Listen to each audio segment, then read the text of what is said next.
사람은 누구나 소망을 가지고 삽니다. 왜냐하면 살아있기 때문이죠. 그리고 생명을 갖고 있기 때문에 소망이란 단어를 좋아하게 되어 있습니다. 사람에게 살아있는 것 그 자체보다 더 귀한 것이 있겠습니까? 온 천하를 다 얻고도 목숨을 잃으면 아무 소용이 없다고 하신 말씀처럼 우리의 목숨을 잃으면 실은 아무것도 없습니다. 우리는 잘못된 욕심 때문에 그냥 목숨을 초기같이 버리는 일이 얼마나 많은지 모릅니다. 어제 기사를 보니까 5명의 젊은 남녀가 저수지에 빠져 세상을 떠났더라고요. 공부한다고 모였다가 무슨 일인지 모르지만 차를 빌려 타고 10분 만에 저수지로 뛰어들었습니다. 보험 처리가 되지 않는다고 해서 그게 무슨 소린가 했더니 차를 빌린 사람과 운전한 사람이 다른 거예요. 운전한 사람은 이제 운전한 지 얼마 되지 않은 운전 미숙자였던 거죠. 그러니까 빌리기는 면허를 일찍 딴 학생이 빌리고 운전은 이럴 때 내가 할게 라고 운전대를 잡고 저수지로 뛰어들어서 5명이 모두 세상을 떠난 겁니다. 면허를 따면 뭘 하나요? 자동차를 갖고 있으면 뭐 하나요?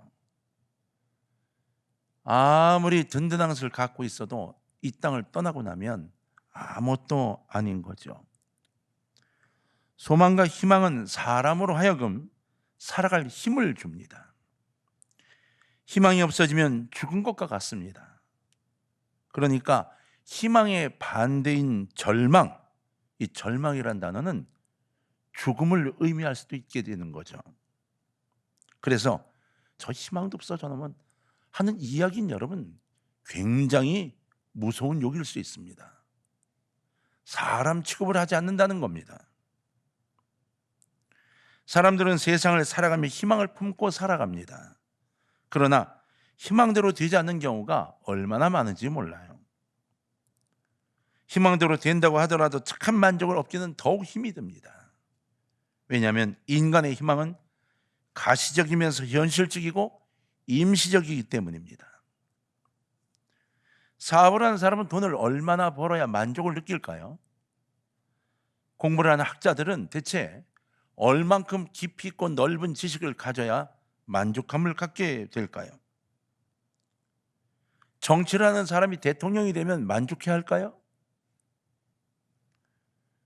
세상의 것은 우리에게 확실한 희망을 줄 수 없기 때문에 세상의 희망은 희망을 얻은 그날부터 또 다른 불만을 제공해 주게 돼 있음을 우린 알아야 합니다. 이 땅에 있는 것은 진정한 만족이 없습니다. 솔로몬을 볼까요? 솔로몬은 지혜가 정말 풍성했습니다. 병방의 왕들이 그 지혜를 베풀기 위해서 솔로몬을 찾아왔습니다. 그는 후비가 700명이나 됐죠. 수청을 드는 후궁이 300명이나 됐습니다. 솔로몬의 시절의 예루살렘은 진짜 거짓말이 아니고 길거리에 은덩어리가 돌멩이처럼 발에 채웠다고 합니다. 솔로몬의 식탁에 있는 그 모든 음식에 은으로 만든 검이 다 꽂혀 있었다는 거예요. 그리고 식사하기 전 그 검을 뽑아서 은색깔이 변하는 걸 다 확인해 주고 한 번 썼던 은검은 다 버렸다는 거예요. 얼마나 부유했는지 알 수 있는 대목인 거죠. 그럼에도 불구하고 솔로몬은 모든 것이 헛되고 헛되다고 고백했습니다. 인간에게 만족을 주는 것이 재물에 있는 것이 아닙니다. 재물이 인간의 소망이 아닙니다. 인간은 하나님의 형상으로 지어졌기에 하나님의 것으로 다시 지어질 때 참 만족과 소망이 있게 되어 있습니다. 소망이 대체 무엇일까요? 성경은 거듭남에 대한 것이라고 이야기합니다. 우리가 가져야 될 진정한 소망은 너희가 하늘나라를 갈 수 있는 것, 여기에 걸려 있어야 한다고 말해요. 이 땅의 모든 것들이 아니라 하늘나라에 갈 수 있는 것, 다시 말해 구원의 확신이 있는 것, 거듭남을 얻는 것, 중생하는 것, 여기에 너의 진짜 소망이 있어야 한다고 요청하고 있습니다.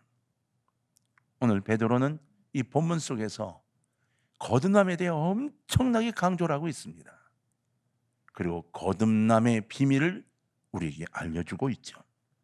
그렇다면 우리가 진짜 가져야 될 이 소망, 이 참 소망으로 가져야 될 거듭남, 그의 조건은 무엇일까? 우리가 거듭나야 함에 대한 조건, 이것이 오늘 본문 속에 들어있는데, 자, 3절을 한번 볼까요? 베드로전서 1장 3절에 보면 우리 주 예수 그리스도의 아버지 하나님을 찬송하리로다, 이렇게 말씀하고 그 다음 이렇게 기록되어 있습니다. 그의 많으신 긍휼대로 예수 그리스도를 죽은 자 가운데서 부활하게 하심으로 말미암아 우리를 거듭나게 하사 산 소망이 있게 하시며, 할렐루야. 우리가 거듭나게 되는 것, 우리를 거듭나게 하는 것, 이것은 무엇 때문이었는가? 예수님이 부활을 하심으로 말미암아 이루어진 거라고 말하고 있습니다. 다시 말해서 예수님의 부활이 우리 거듭남의 조건이라고 말하고 있는 거예요. 대체 이게 무슨 이야기일까요? 죽어서 끝나는 삶이라면 거듭남도 아무 의미가 없잖아요. 자, 우리가 거듭났습니다. 근데 죽으면서 우리 삶이 끝납니다. 우리 영혼이 아무것도 없습니다. 천국도 없습니다. 그럼 거듭남이 대체 왜 필요한 걸까요? 구원도 필요 없는 거예요. 그래서 바울은 이야기하기를 우리가 제일 불쌍하다, 뭐가 없으면? 부활과 천국이 없으면 우리가 제일 불쌍한 사람이라는 거예요. 그런데 예수님이 부활하셨습니다. 그리고 우리를 꿈과 소망을 주게 하늘로 승천하셨습니다.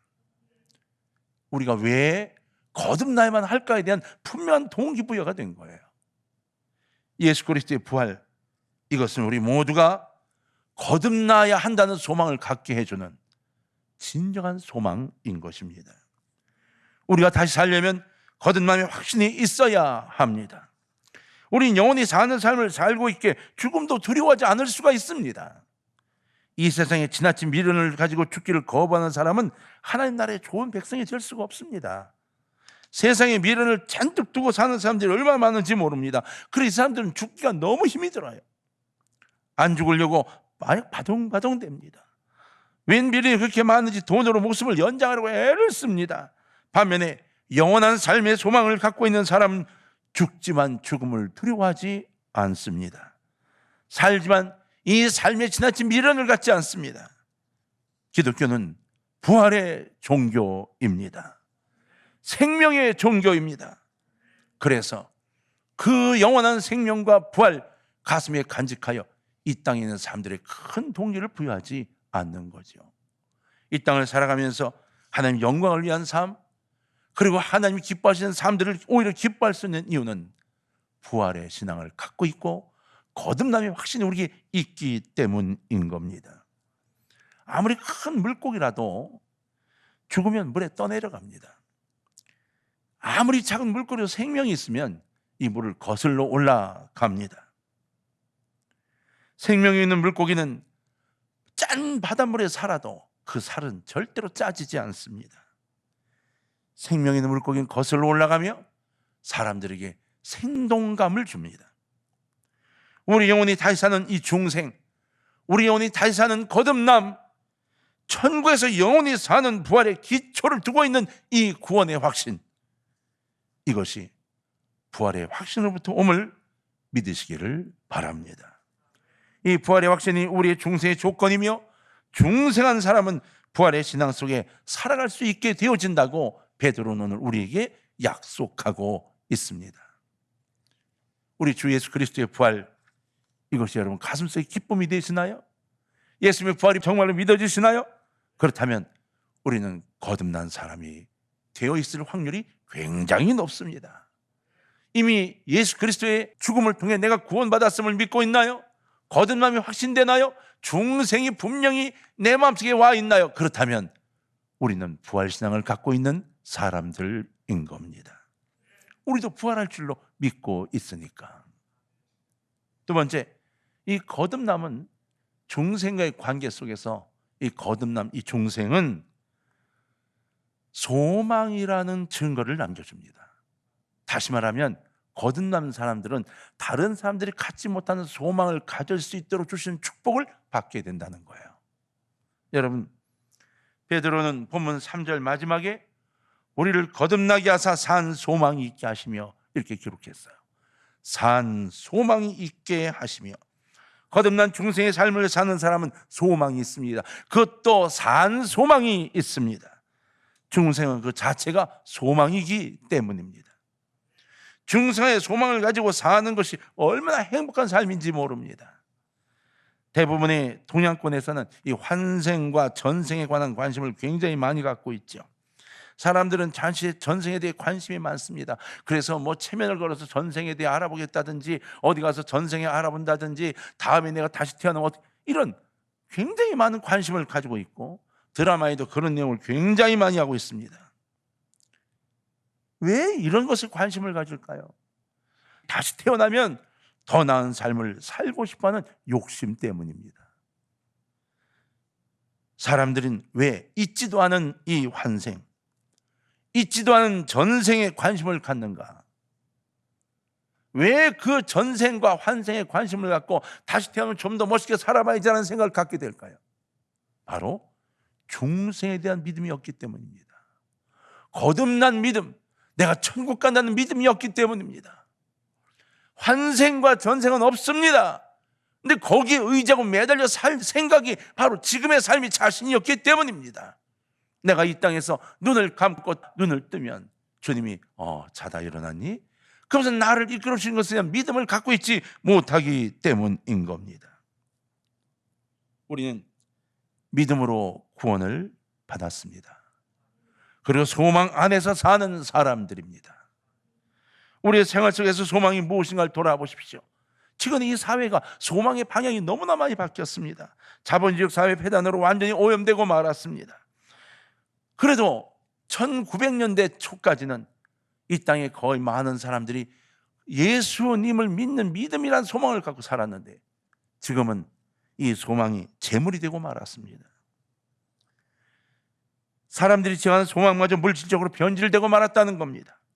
재물을 많이 소유한 것이 꿈과 소망이 되는 세상으로 추락되었습니다.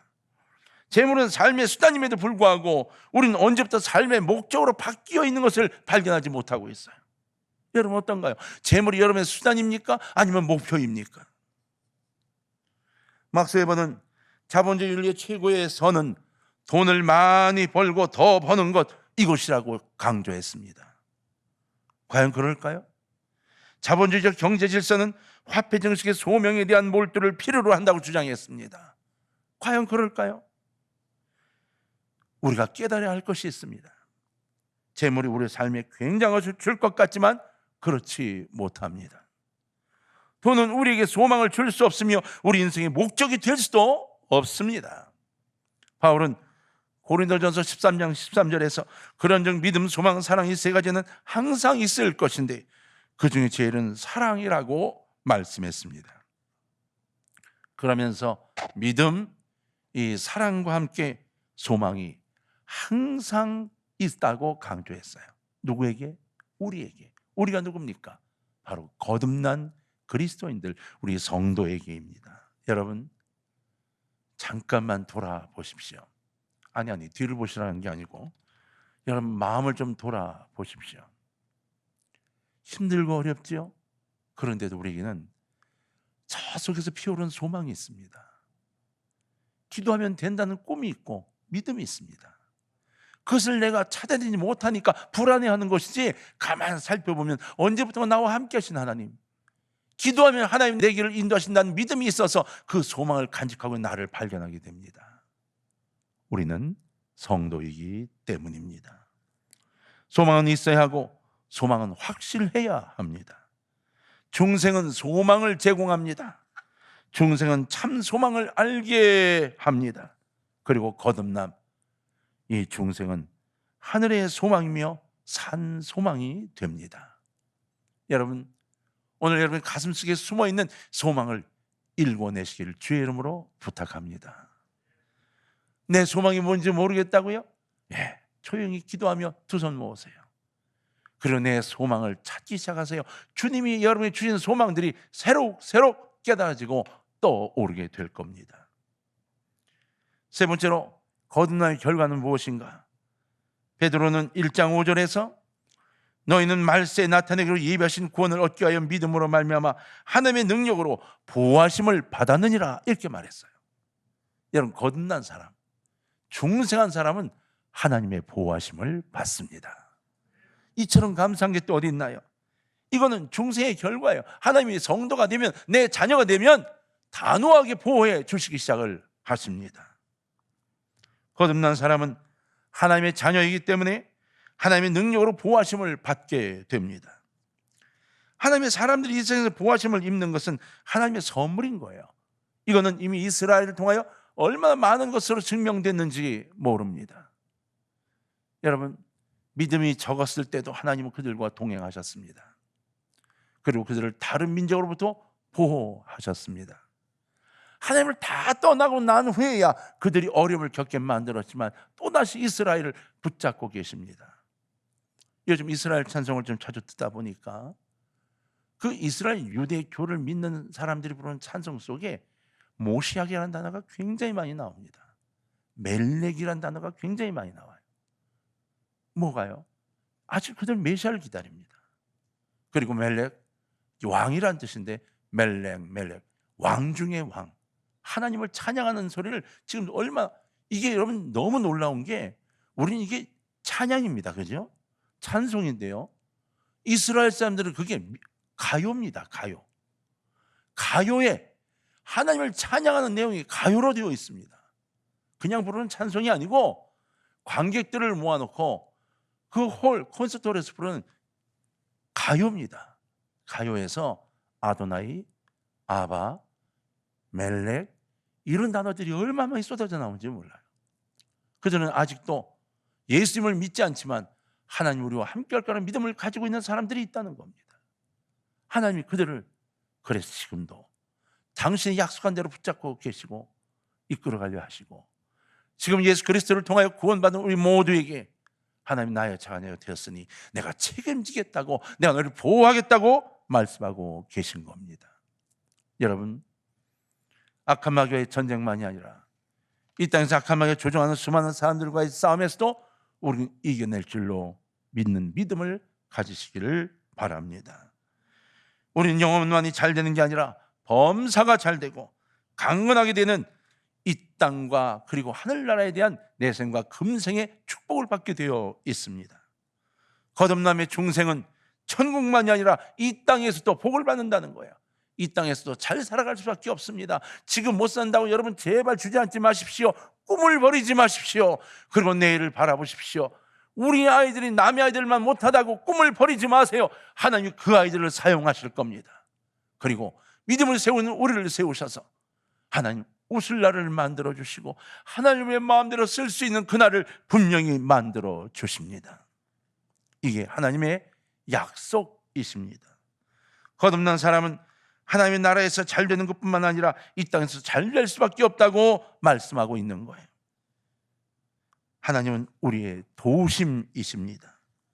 그 근거는 우리가 하나님의 자녀이기 때문인 거예요. 다른 건 아무것도 없습니다. 하나님의 자녀가 되었기 때문입니다. 그렇기 때문에 거듭난 자녀, 하나님의 자녀는 하나님이 책임지시고 지켜주시고 동행해 주십니다. 동물의 세계에 보면 포유동물과 난생동물, 이 모성에 대한 비교가 굉장히 많이 나와 있어요. 저희가 이제 밤에 늦게 요 신천을 따라서 이제 걷는데 밤에 오리들이 얼마나 많이 나와있는지 모릅니다. 걸어보면 요만한 새끼들을 몰고 다니다가 점점 커져가지고 싹 사라졌다가 다시 어느 날 2마리가 나타났다가 좀 더 지나면 또 조그만 것들을 쫙 끌고 이게 보입니다. 그런데 저희가 지나가면서 어이! 한번 소리를 내잖아요. 어미가 새끼들을 날개로 막 그 천으로 집어넣고 맨 낮음에 자기가 뛰어들 줄 알았는데 지만 도망갑니다. 새끼는 놔두고 지만 호로록 날라 도망갑니다. 새끼들은 아직 제대로 못 나르니까 막 물에 곤두박질쳐 빠지고 뭐 떨어지고. 이야, 근데 포유동물은 어떤가요? 내 배에서 낳은 포유동물은 그렇게 하지 않습니다. 물고 뜁니다. 새끼를 보호하기 위해 덤빕니다. 이게 알로 낳는 동물과 그리고 직접 낳는 동물의 차이라고 합니다. 물고기들 중에 대부분 다 알로 낳지요. 정말 놀라운 게 그 열대어를 키워보면 자기가 낳은 알을 자기가 먹습니다. 그 알에서 새끼가 나왔는데요, 자기 새끼를 쫓아내면서 잡아먹습니다. 열대는 그래서 이 새끼가 될 때부터 건져서 따로 키워야 됩니다. 포유동물은 그렇지 않습니다. 하나님이요, 직접 낳으셨다고 말씀하셨습니다. 누구를? 우리를. 이스라엘도 내가 낳은 백성이라 말씀하셔서 그렇게 붙잡고 보호하시는 것인지 모르겠습니다. 하나님은 하나님의 자녀에게 물이 침몰하지 않게 하십니다. 불이 사르지 못하게 하십니다. 이런 하나님의 사랑을 우리 지금 똑같이 나눠주고 계시는 거예요. 물 같은 환란이 여러분 닥쳐왔습니까? 두려워하지 마시기 바랍니다. 불 같은 시험이 우리에게 닥쳐왔나요? 여러분 겁내지 마십시오. 거듭난 사람은 하나님이 정말 친히 사랑하시는 하나님의 자녀가 되었기 때문에 하나님께서 정말로 보호해 주실 것이기 때문입니다. 이 땅의 물과 불을 겁내지 마십시오. 우리가 겁내야 할 가장 커다란 것은 거듭나지 못하는 것, 구원받지 못하는 것, 중생하지 못하는 것, 바로 이것입니다. 하나님의 자녀가 되지 못하는 것, 이걸 가장 두려워해야 합니다. 예수님이 우리의 십자가 달려 돌아가셨습니다. 그리고 그것을 믿는 자에게 구원의 길을 주셨습니다.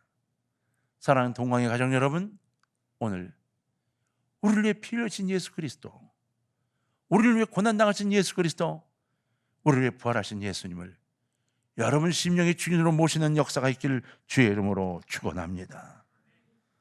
동광의 가정 여러분, 우리가 거듭남의 산 믿음과 산 소망을 가지고 있는 것에 감사하시기를 바랍니다. 이 세상의 대부분의 사람들이 소망을 지니고 살아가지만 진정한 소망을 찾지 못해서 불행해하고 있습니다. 그러나 하나님으로부터 이 살아있는 소망을 받은 이들은 죽어도 사는 사람이 되어버리고 만 겁니다. 우린 죽은 게 아닙니다. 살아날 것이기 때문에. 우리 부모님이 세상을 떠나셨나요? 구원받고 떠나셨나요? 그분들은 좀 주무시고 계시는 겁니다. 어느 날 주님이 일어나라 달리다금 하는 날 다 눈을 뜨고 일어나면서 주님 너무 잘 잤어요. 다 일어날 겁니다. 그때 우리에게 이렇게 말할지 모르죠. 왜 이렇게 늙었니? 이러실지 모르죠. 그때는 우리의 모습대로 아니야 또 다른 영화처럼 만나서 그런 얘기는 없겠지만, 여러분 우리는 그런 꿈을 갖고 삽니다. 우리도 마찬가지입니다. 거듭난 사람들은 우리에게 잔다 말씀하시며 달리다금 소녀 일어나라 하신 그 음성을 들려주실 때가 있습니다.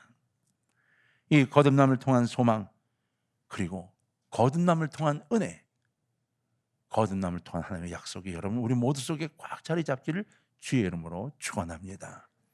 중생에 대한 것이 부활과 얼마나 밀접한 관계가 있는가, 그리고 이 중생이 거듭남이 얼마나 큰 소망을 우리에게 주는가, 그리고 이 중생한 사람들에게 하나님이 어떠한 보호하심으로 역사하는가 가슴에 두시고 가슴 벌렁거리며 이 한 주간을 승리로 살아가시는 우리 모두 되기를 주의 이름으로 축원합니다.